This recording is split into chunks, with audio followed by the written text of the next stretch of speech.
너무 반갑습니다. 제가 1월 달에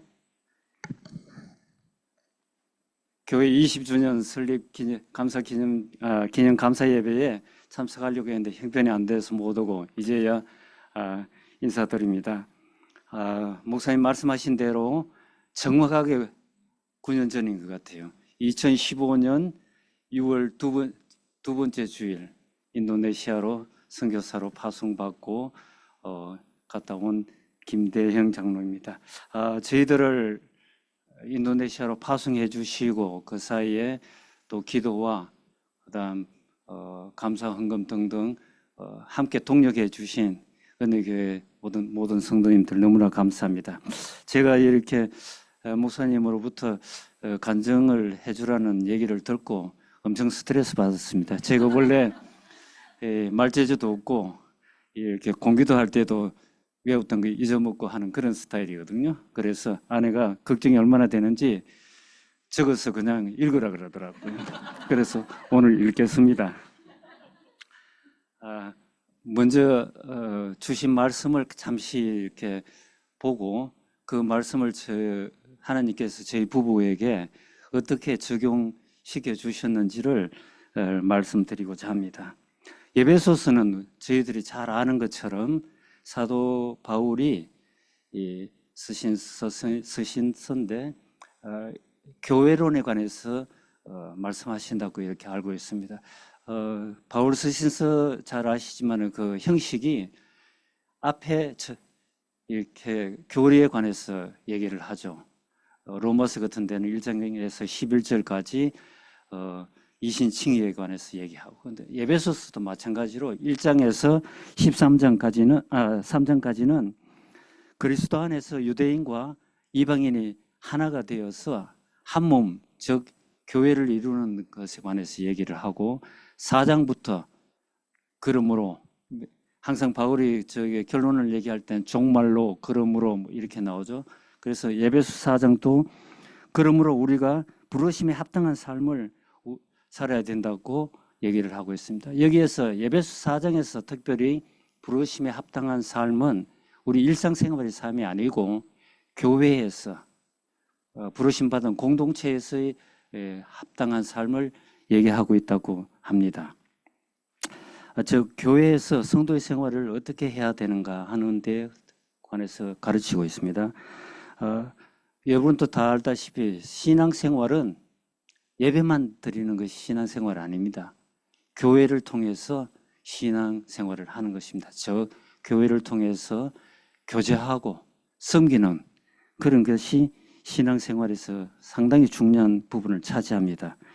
만약에 여러분들이 신앙생활을 교회에서 참석하지 않고 인터넷으로 예배 드린다고 해서 가정을 하면 신앙생활 별로 그렇게 잘하지 않습니다. 또 교회 와서도 예배만 드리고 그냥 돌아가고 그러면 성기능과 교제가 없으면 신앙생활 잘하지 않습니다. 주옥 같은 그 강해서를 많이 쓴 그 존 스타트 목사님이 있습니다. 얼마 전에 돌아가셨지만은 그분이 에베소스 강해서 정말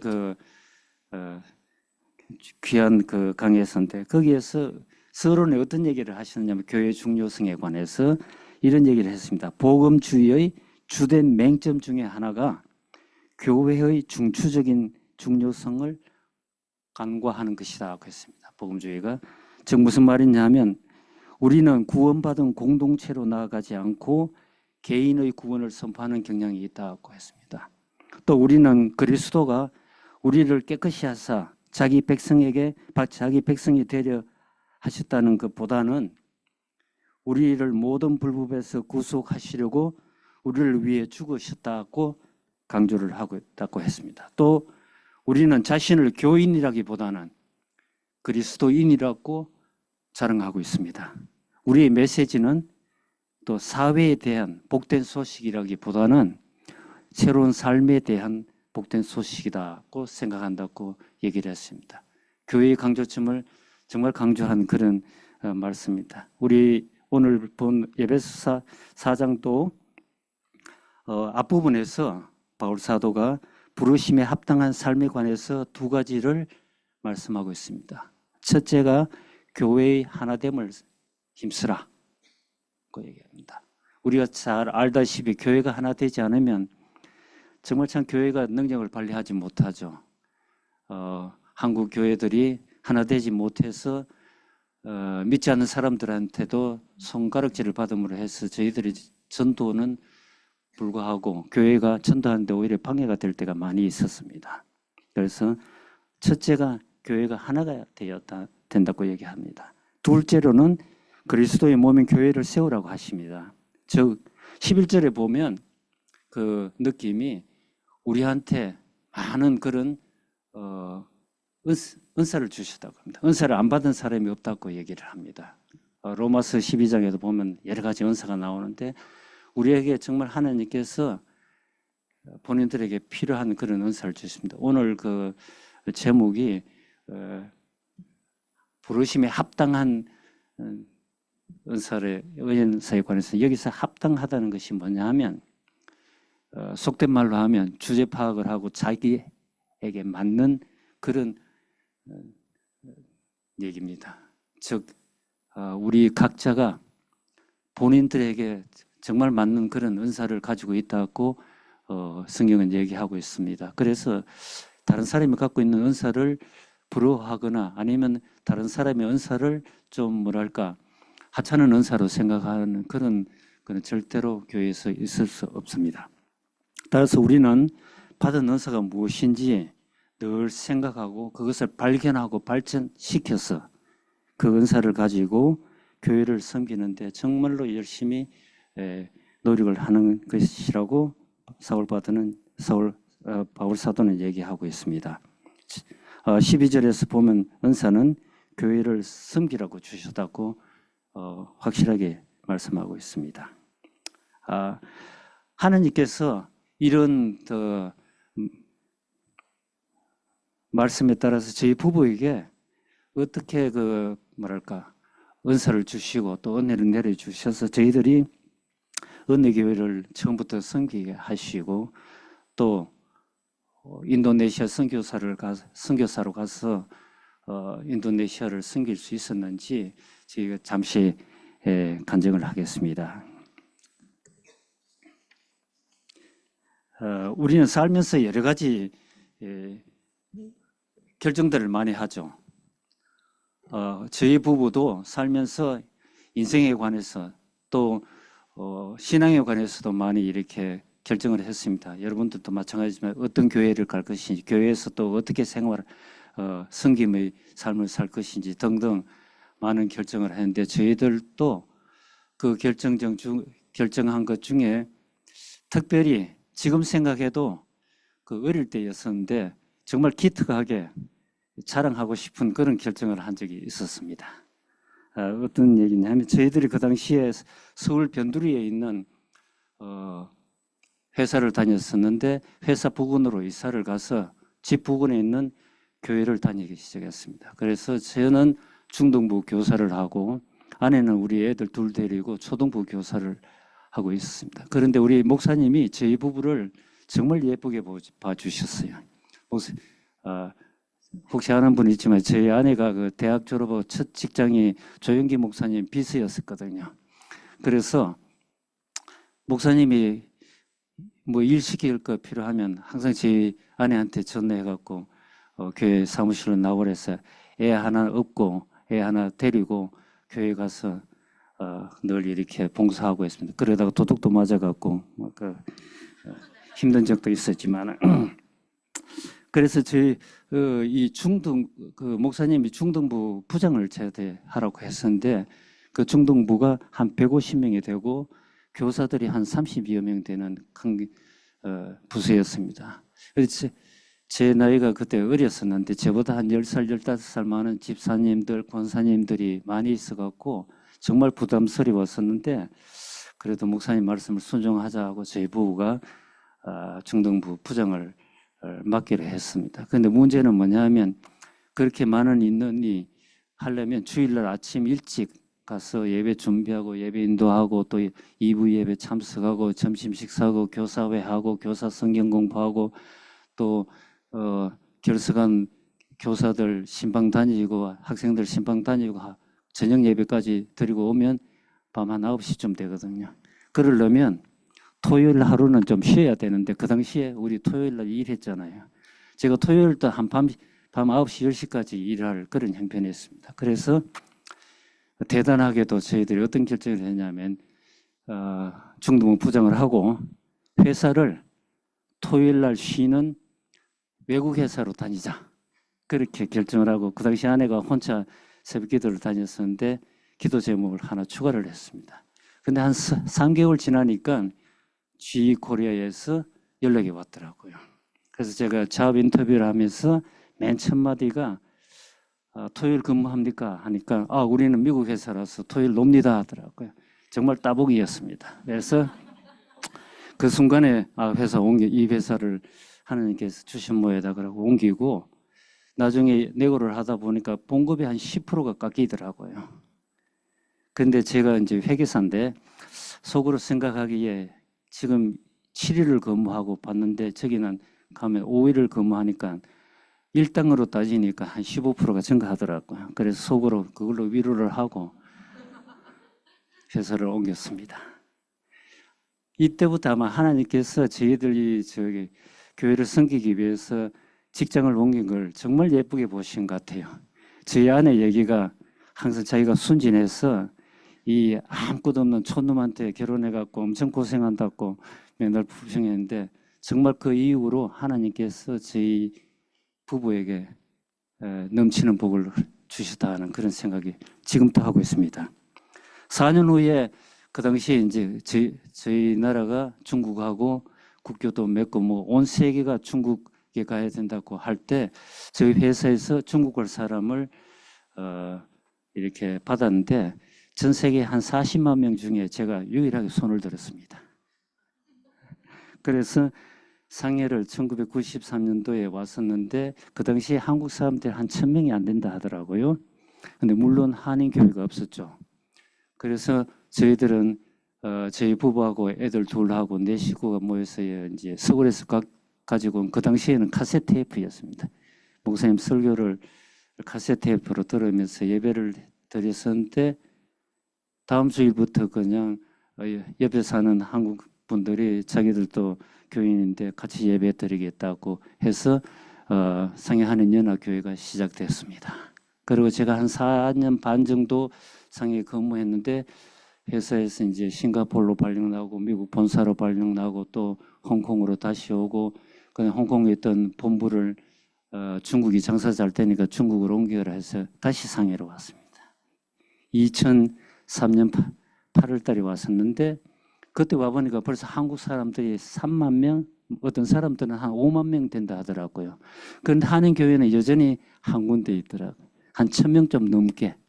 근데 계산해 보면 한인들이 한 3만 명, 5만 명 되면 교인들이 적게는 5,000명, 많게는 한 10,000명 돼야 되거든요.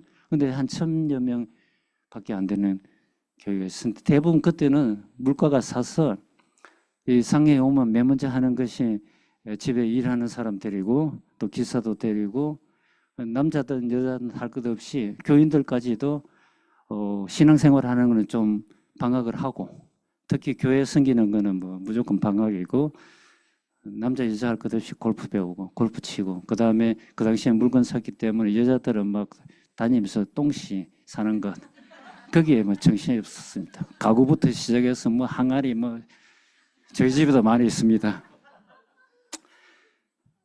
그런데 또 교회에서도 교회가 설립되는 거는 교회를 깨고 나가는 거라고 해서 거의 죄악시 하는 그런 형편이었습니다.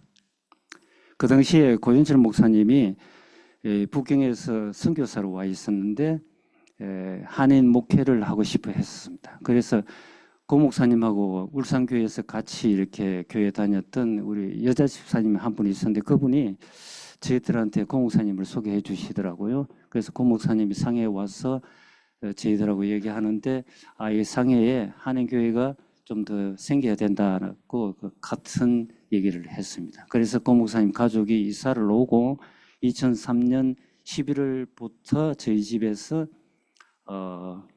여자 집사님 몇 분이 모여서 기도회를 했습니다. 우리 제 권사님도 그때 기도회에 참석하셨는데, 그래서 그의 성탄절날 집에 모여서 식사하고 교제하면서 2004년 첫 주일 우리 교회 설립 예배를 드리자, 그러고 결정을 하고 2004년 1월 4일이 첫 주일인데 예배를 드렸습니다. 교회 이름을 저희들이 그 당시에 예배에 관해서 정말 간절하게 하나님의 은혜를 사모하고 있었거든요. 그래서 은혜교회를 하자. 그래서 모든 사람이 동의하고 교회 이름도 은혜교회로 했습니다. 교회 설립을 하는데 여러 가지 에피소드가 있지만은 교회에서도 뭐랄까 스트레스를 주더라고요. 교회인데 사실 뭐 교회 안 다니는 사람은 교회 새로 설립돼도 아무런 문제가 없는데 교회 지도자들이 시비를 걸더라고요. 은혜교회를 시작하면서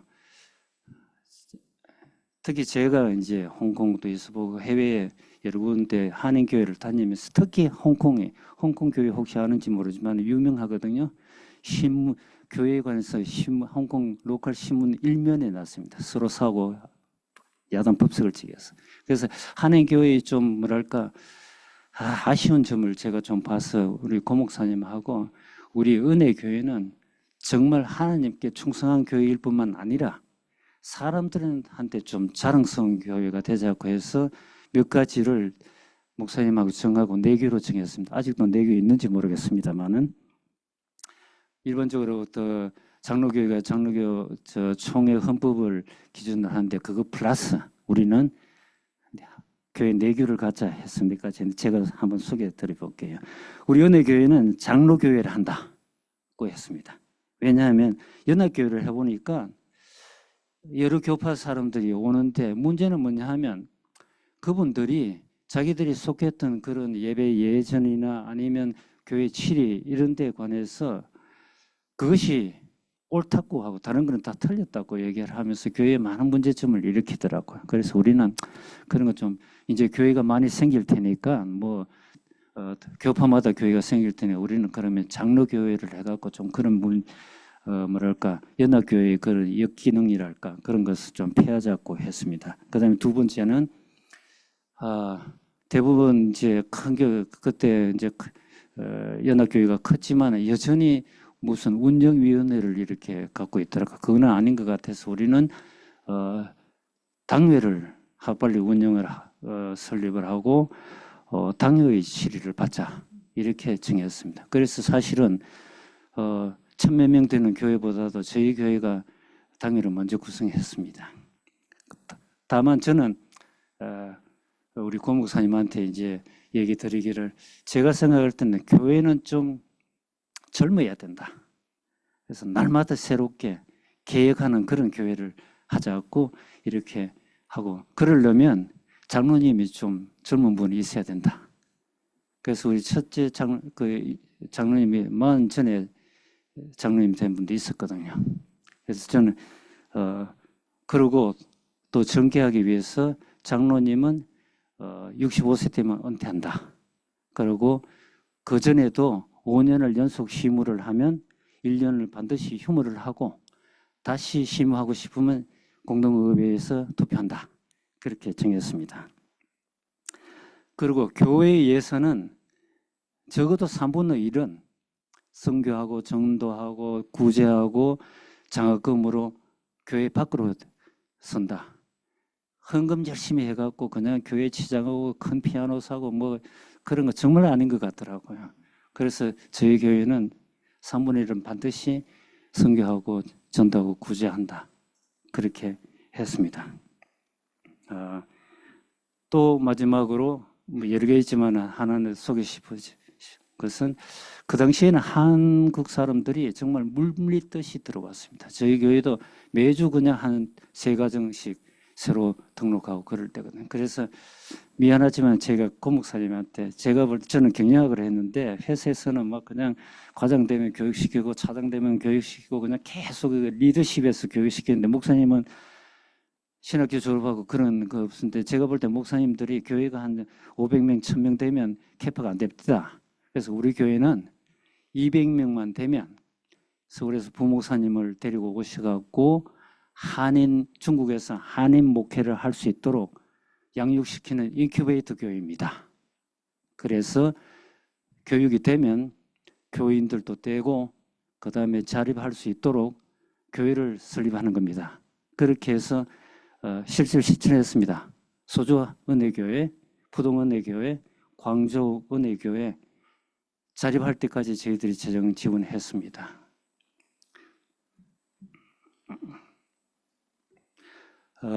그 당시는 제가 좀 어렸어. 고 목사님이 제 조카 나이였었거든요. 고 목사님을 이렇게 좀 뭐랄까 계속 얘기하면서 이런 규정들이 교회가 좀 하나님 말씀에 좀 더 충실하고 충성된 교회인 것 같더라고요. 그래서 나름대로 내규를 제가 손으로 만들었을 때 다행히 온 교인들이 그게 찬동을 하더라고요. 어떤 분들은 이런 내규가 있어갖고 우리 교회를 찾아왔다. 뭐 그런 얘기도 들었습니다.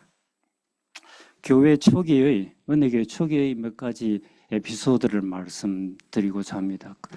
지금 제가 알기로는 중국 상황이 만만치 않고 또 교회들도 정말 참 어려운 가운데 있는데 혹시 이런 에피소드를 알고 계시면 좀 힘들 때 위로도 되고 특별히 저는 좀 도전이 되었으면 좋겠습니다. 여러분들한테 한 4가지 점을 말씀드려요.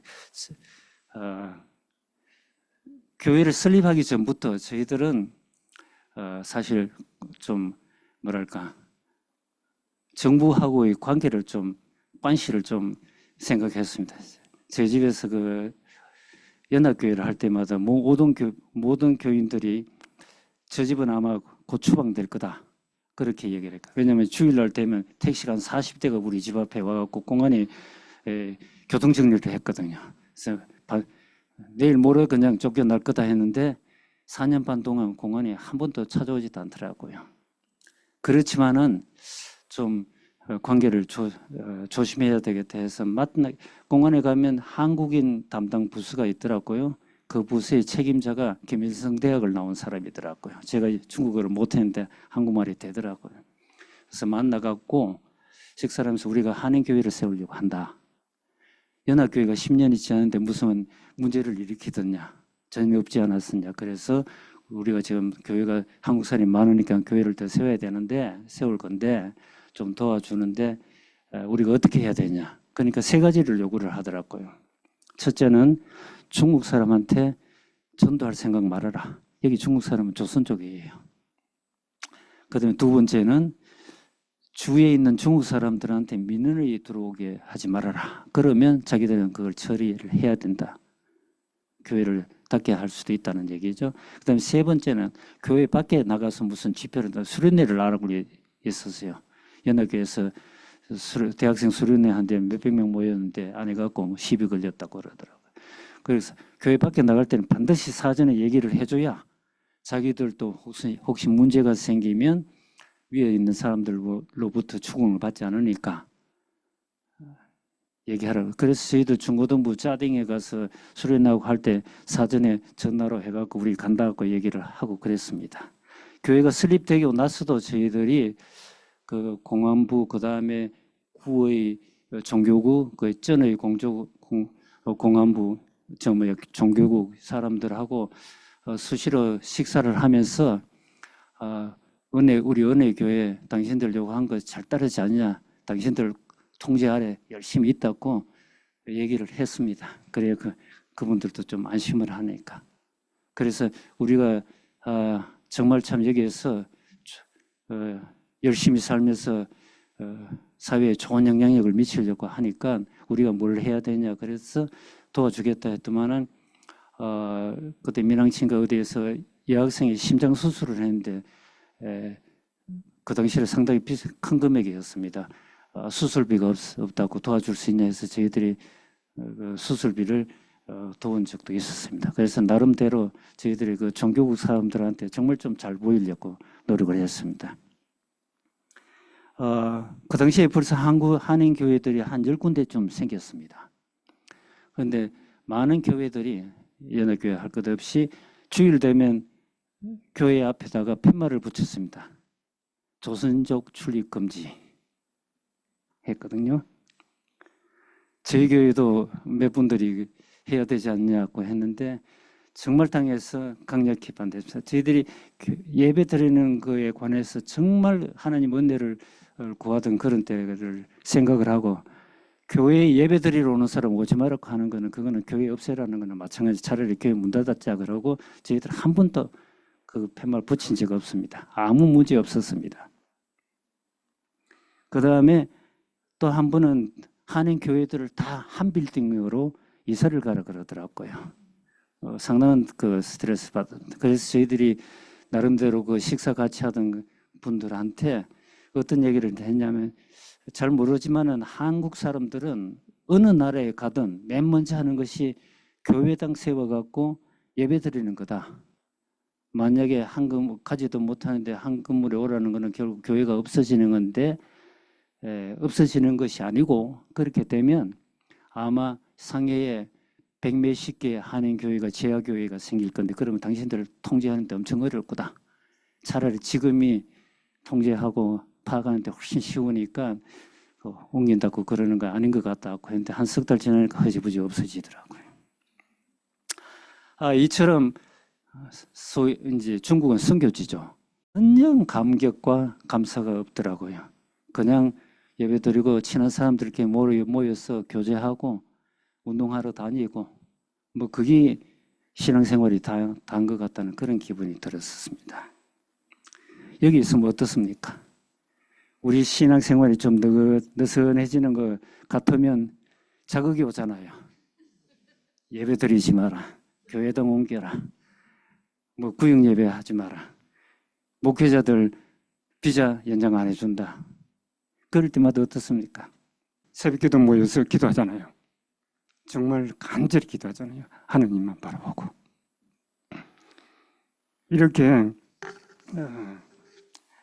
이렇게 함으로 해서 이런 선교지에서 신앙생활 하는 것은 고난이 아니라, 물론 뭐 그때는 고난 갔죠. 고난은 아니고 정말 하나님께서 주신 축복입니다.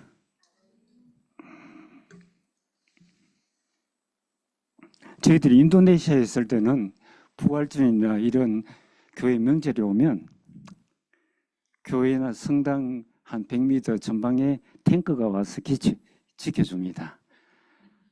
극단적인 무슬림들이 와서 쓸데없는 짓 못하게 지켜주거든요. 간혹 가다가 교회가 불타서 무너졌다든가 아니면 교인들이 불에 타 죽었다든가 그런 얘기를 듣습니다. 그럴 때 상해에서 얼마나 자유롭게 예배 드릴 수 있었는가 생각하면서 늘 감사했습니다. 이처럼 선교지에서 신앙생활하는 것은 어려운 것 같지만은 정말 하느님께서 주신 숨겨진 축복, 영어로 disguised blessing이라 하는데 정말 숨겨진 축복인 것을 꼭 기억하시기 바랍니다. 저희 부부가 어떻게 해서 선교사로 지원하게 되었는지 잠시 얘기 드리면서 여러분들이 좀 궁금해 하신다 하더라고요. 초반에 잠시 얘기했지만 저희들이 어릴 때 교회를 섬기기 위해서 직장을 옮긴 거에 관해서 그 당시 직장 좀 많습니다. 봉급도 아까 얘기했지만 좀 많고 미국에 회사 비슷한 그런 좀 어중간한 회사인데 앞으로 사장 시켜줄 거다고 저를 항상 이렇게 덩치고 했었거든요. 그런데 옮겼더만은 하나님께서 정말 예쁘게 보셔서 저희 부부에게 땅에 필요한 그 재물도 참 많이 주시더라고요. 제가 마태복음에 이러면서 그게 30배, 60배, 100배를 주신다는데 제가 회계사기 때문에 무슨 30배가 가능할까 항상 이렇게 좀 궁금하게 했었는데 정말 제가 10% 봉급을 내렸는데 딱 그 해에 60배를 주셨더라고요. 나중에 모르는데 10년 지나고 나니까 그게 60배가 돼 있더라고요. 그래서 엄청난 복을 주셨는데 이 복을 저희 가족 또 저희 아들, 딸한테 만 주는 거는 정말 만났을 때 무슨 얘기를 할까 하는 그런 부담감을 갖고 있었습니다. 그래서 퇴직을 하면 한 70살까지는 모사한 나라, 아프리카나 동남아시아에 가서 선교사를 하면서 그 사람들에게 복음 전하는 걸 좀 도와주고, 그 다음에 우리처럼 좀 이렇게 경제적으로 좀 더 나아지는 그런 삶을 살 수 있도록 도와주고 싶다는 그런 생각을 하고 있었습니다. 그런데 그게 만만치 않더라고요. 그런 기회가 잘 없어요. 제가 서울에 가서 아는 목사님들 오늘이 지구촌교회 목사님하고도 식사하면서 얘기했더만은 대부분 다 당신은 영어가 되니까 근데 엄청 많을 거다 그러는데 3년 동안 아무도 없더라고요. 다행히 오병이어 선교회를 통해서 인도네시아에 있는 이영교 선교사님을 소개받고 만나서 인도네시아에 있는 제야유 공동체, 제야유가 자카르타 국제대학입니다. 자카르타 한인연합교회가 오래전에 대학을 하나 설립하자고 해서 신학교회겠죠. 땅을 한 5만 스퀘어미터를 사놨는데 교회가 무슨 대학 설립할 그런 캐파가 안 되니까 대학 설립할 사람들을 좀 선교사들을 모았는데 그것이 우리 제야유 공동체입니다. 그래서 대부분 미국 같은 데서 박사학위 받은 그런 이제 전문인 선교사들이 모였었는데 저희들이 갔을 때는 시골인데 흙벌판이었습니다. 땅만 있었습니다. 거기 가려면 빠져서 장화가 필요할, 그것도 장화도 흙에 빠져갖고 가기 힘들 정도로 그런 데였었는데 3년 만에 대학교, 그다음 유치부에서 중고등 학교까지 설립허가가 나더라고요. 인도네시아에서 한인 선교사가 한 450명 되는데 30년, 40년 된 선교사님도 절대로 외국인이 그런 허가 못 받을 거다 했는데 저희들은 3년 만에 모든 허가를 하나님께서 받도록 해주시더라고요. 또 첫 건물이 대학교 이제 본부 건물을 세워야 되는데 우리 돈으로 한 50억이 들더라고요.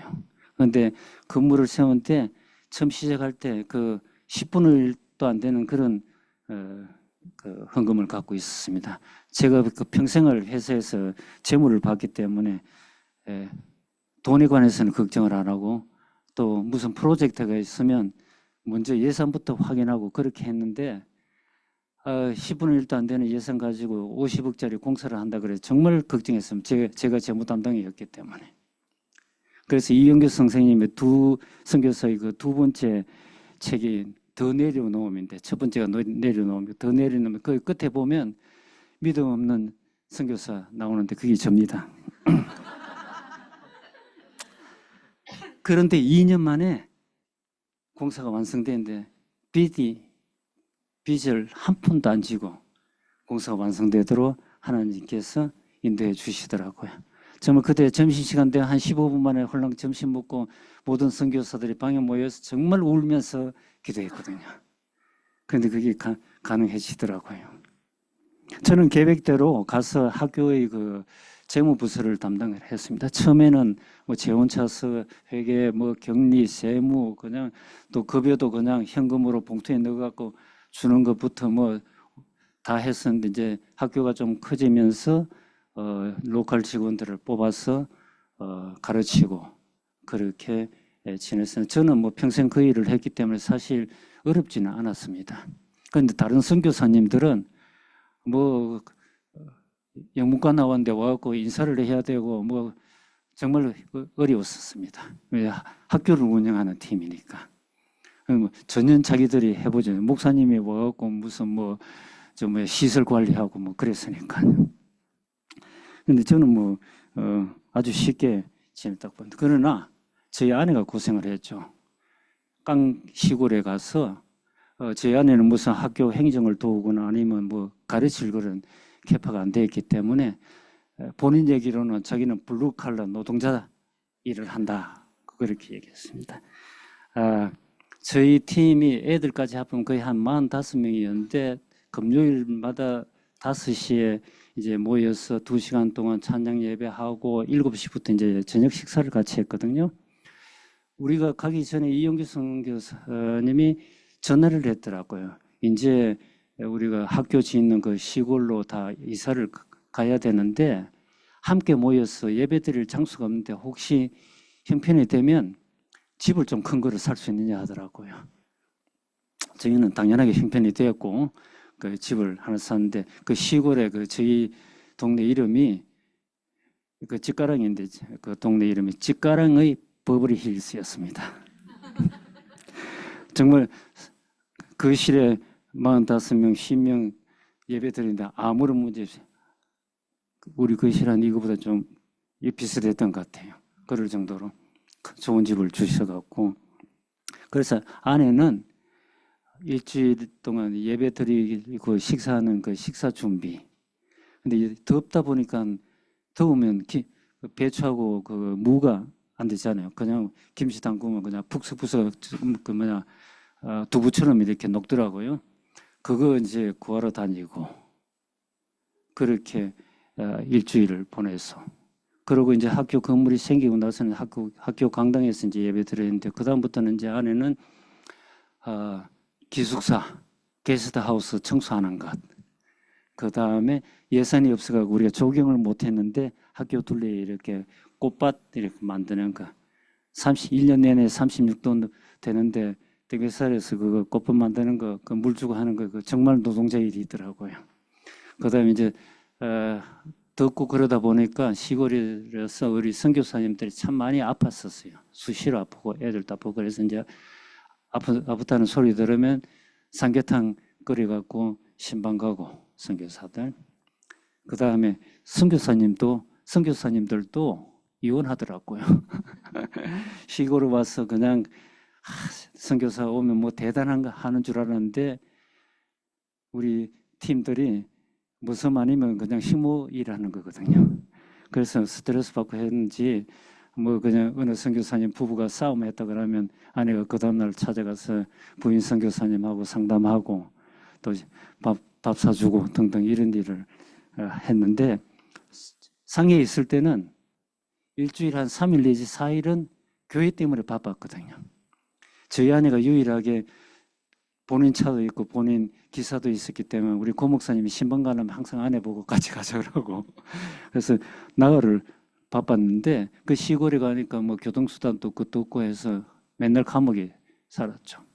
그래서 자기도 감옥에 갇혀서 인도네시아에 있다고 불평을 하면서 그때마다 힘들 때마다 어떤 얘기를 했냐면 괜히 아무것도 모르고 5년 동안 약속을 했는데 이게 3년만 했어야 되는데 후회를 수시로 했습니다. 그렇지만 하나님 은혜로 5년이 아니고 6년 4개월을 선교사로 있다가 약 2년 전에 은퇴를 했습니다. 처음에 갈 때는 저희들이 약속하기로 대학생들 10명은 우리가 장학금을 책임지자. 그 다음에 격리부 직원은 봉급은 우리가 감당한다. 그 다음에 선교사님 부인들 뭐 갑자기 아파갖고 뭐 자궁수술을 해야 된다 어떻다는데 한국을 비행기표 없으면 우리가 비행기표 책임진다. 그 다음에 또 싱글 선교사들도 많이 있었는데 젊다 보니까 후원을 아무도 안 해준 거예요. 친구들한테 뭐 10,000원, 20,000원, 30,000원 이렇게 받아서 왔더라고요. 그런 선교사들은 거의 집값을 채우돼요. 방 하나짜리인데도 또 2년치 집값을 선불을 해야 됩니다. 그래서 이제 집값 없다 그러면 선교사들 집값도 좀 더 드리는데 또 하나님께서 그 돈도 다 이렇게 주시더라고요. 우리 돈 안 썼습니다. 퇴직하면서 이렇게 회고를 해보니까 40대에는 연합교회를 승인받고 밥 받고 50대는 은혜교회를 승인하게 하셔서 밥 받고 60대에는 인도네시아로 보내주셔서 바쁘게 지나게 해주시더라고요. 그때는 몰랐는데 지나고 나니까 하나님께서 참 은혜를 주셨다 하는 그런 생각을 했습니다. 그렇지만은 은퇴를 하고 이렇게 오면서 생각을 해보니까 인생을 살면서 60대가 황금기더라고요. 60대가. 퇴직하고 시간 많죠.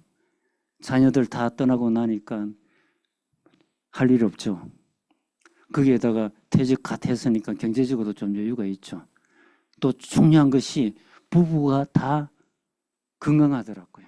70이 되니까 지난주에도 친구 하나가 뭐 죽었다 그러는데 아내가 아파도 남편이 전혀 아무것도 못하고 남편이 아프면 더구나 더 부인이 아무것도 못하는데 여러 가지로 보니까 60대가 가장 황금기인데 저희들 오면서 하나님 우리 60대에 인도네시아에 있었는데 앞으로 6년 4개월 건강 책임지셔야 합니다. 떼쓰고 봤습니다.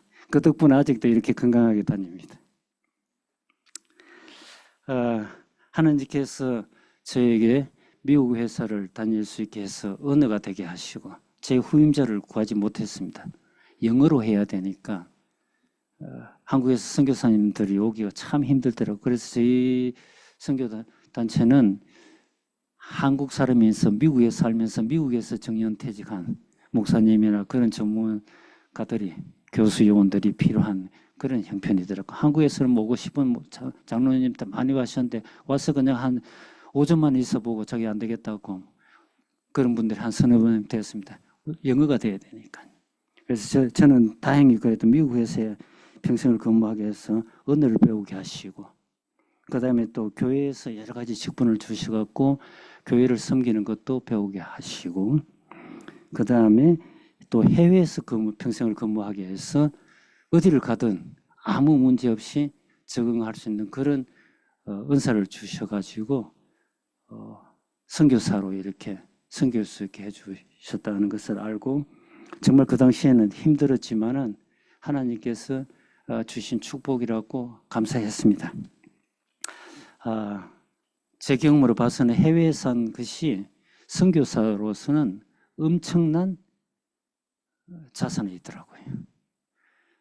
아까도 얘기했지만 제 후임 오겠다는 장로님들이 여러 분 있었는데 그분들은 그래도 와갖고 이거 한번 해볼까 이제 뭐 은행 지점장을 하고 정권 회사에 있고 이제 격리를 해야 되니까 이렇게 좀 그나마 관심이 있었는데 그 부인들이 대부분 권사님인데 기절초풍하더라고요. 내가 60이 지나갖고 무슨 이 나이에 외국에 가고 어떻게 하냐고 말도 안 통하고 절대 안 되더라고요. 그런데 여러분들처럼 해외에 살면 인도네시아나 뭐 캄보디아 사는 거 아무 문제 없잖아요. 그래서 저는 은혜교회 성도님들 중에도 여러분들이 선교사로 좀 이렇게 지원을 하면 좋겠다는 그런 생각을 하고 있습니다. 여러분들에게 주신 그 여러 가지 다양한 은사가 있는데 혹시 없다고 생각하시는 분들은 정말 인식을 못한다고 저는 생각하고 있습니다. 그런 은사를 가지고 특히 또 중국에서 살아본 이런 경험들을 가지고 선교지에 가 보시면 정말 하나님께서 여러분들한테 얼마나 많은 좋은 은사를 주셨는지 깨닫게 될 겁니다. 그래서 그런 선교지에서 봉사를 하면서 정말 하나님 앞에서 좀 이렇게 나중에 섰을 때 저 선교사도 했습니다 하고 이렇게 자랑할 수 있기를 바랍니다. 왜냐하면 제가 이렇게 한 2년쯤 이렇게 이제 완전히 은퇴를 해봤는데 아무 쓸모없이 죽기 위해서 기다린다는 그런 생각이 자꾸 들더라고요. 그래서 제가 만약에 여기에서 2015년에 회사 은퇴하고 바로 그냥 서울로 갔으면 아마 지금쯤 하나님 앞에 앉아 있지 않을까 하는 그런 생각이 들고 있습니다. 그래서 지금 은퇴하고 무슨 좀 쉬고 싶습니까? 2달만 쉬어보세요. 못 견딜 겁니다. 그러니까 선교사로 가면 정말 좋습니다. 제가 이제 간증을 마치면서 우리 교회에 좀 부탁을 이제 나이가 드니까 또 잔소리도 이렇게 하고 싶어지더라고요. 했으면 좋겠습니다. 오늘 제가 이렇게 교회 시작된 것 그다음에 선교사에 관해서 간증을 드렸었는데 혹시 여러분 중에 영육간에 좀 이렇게 힘든 분이 있으면 그분들에게 좀 위로도 되고 특히 좀 도전이 되었으면 좋겠어요. 저희들 지금 그 형편이 이 어려운 것이 아니고 정말 하나님께서 주신 기회라고 그렇게 생각을 하셔도 됩니다. 우리 은혜교회는 처음부터 하나님의 놀라운 은혜를 받았습니다. 이름처럼 놀라운 은혜를 받았습니다. 그리고 처음부터 하나님께 좀 충성된 교회 되기 위해서 정말 노력들을 했었거든요. 그래서 이런 것들을 기억을 하시고 지금 어려운 환경에 있을지 모르겠지만은 하나님께서 주신 기회다 이렇게 생각을 하고 열심히 섬기시기 바랍니다. 오늘 말씀처럼 우리 모두에게 주님께서 필요한 은혜를 주셨는데 우리가 그 은혜 가지고 주신 그 12장 말씀처럼 은사를 주신 것은 교회를 세우기 위해서라고 했거든요. 교회를 열심히 섬기시기 바랍니다. 혹시 여러분 중에 나는 아직까지 신앙도 좀 별로고 또 여러 가지 형편이 안 되니까 내가 좀 신앙도 잘하고 형편이 좀 나아지면 교회를 열심히 섬겨야 되겠지.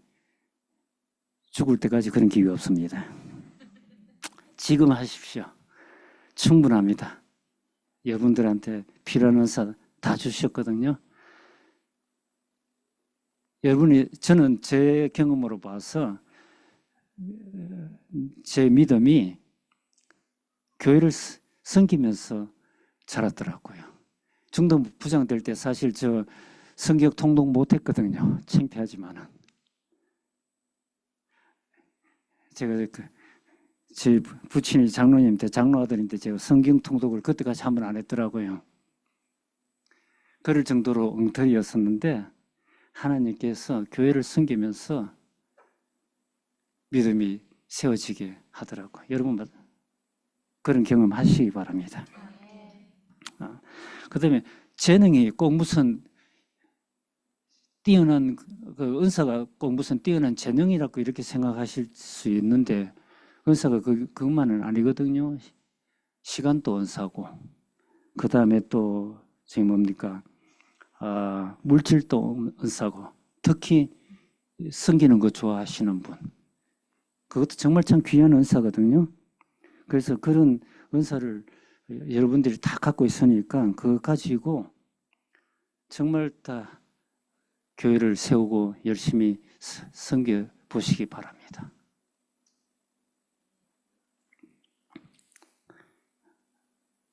한 가지 마지막으로 여러분들이 교회를 섬기실 때 하나님께서 제가 처음에 얘기했죠. 부르심에 합당하게의 그 원어라 그런 해설서에 나오더라고요. 강에서 그 원어가 뭐냐 하면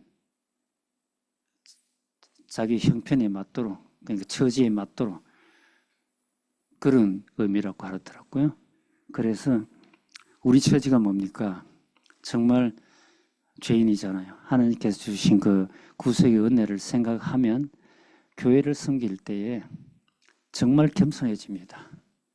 겸손하게 섬기시기 바랍니다. 겸손하지 않으면 섬겨도 기쁨이 없어요. 교회 섬겨도 정말 기쁨이 없습니다. 겸손하게 섬기면 정말 감사가 넘칩니다. 그래서 꼭 기억하시고 하나님 나라를 섬길 때에 정말 교회를 하나 되게 하는 그런 섬김으로 겸손으로 섬기시기 바랍니다. 마지막으로 모세가 여호수아에게 남긴 그런 유언의 말씀을 우리 교회에 전하면서 이 말씀이 저와 우리 은혜교회 모든 성도님들에게 주시는 말씀이 되기를 기도합니다. 여호수아서에 있는데 내가 네게 명령한 것이 아니냐. 강하고 담대하라. 두려워하지 말며 놀라지 말라. 내가 어디로 가든지 내 하나님 여호와가 너와 함께 하느니라. 아멘. 기도드리겠습니다. 참 좋으신 아버지 하나님, 은혜교회를 지난 20년 동안 인도하시고 지켜주셔서 너무나 감사드립니다. 온 교회가 하나 되게 하시고 각자에게 주신 은사를 교회를 섬기는 데 더욱더 열심으로 다하는 교회 되게 해 주셔서 하나님께서 교회에 맡기신 전도하고 구제하는 사명에 충성된 교회 되게 해 주시옵소서. 아버지 하나님, 교회를 섬기는 많은 지체들이 있습니다. 하나님, 주의 자녀들에게 그 가정과 그 하시는 모든 일과 그 자녀들에게 아버지 하나님께서 주님을 섬김으로 감사와 기쁨이 넘치는 가정 되게 해 주시옵소서. 우리 주님 예수님 이름으로 기도드렸습니다. 아멘.